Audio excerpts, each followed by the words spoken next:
Syederulun Wakil Ketua DPRD Jawa Timur Sahat Simanjuntak menjadi tersangka kasus suap. Ia diduga menerima uang 5 miliar rupiah dari dana hibah Provinsi Jawa Timur. Diketahui politisi Partai Golkar ini memiliki harta kekayaan sebesar 10,7 miliar rupiah.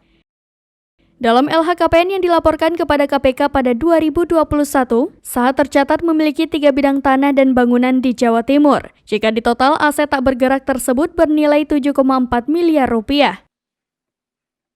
Selain itu, Sahat juga menyimpan beberapa mobil mewah, salah satunya Toyota Velfire 2015 yang bernilai 600 juta rupiah. Mobil lain yang dimilikinya yakni Toyota Foxy 2018 senilai 430 juta rupiah dan Mercedes-Benz E250 2016 senilai 700 juta rupiah.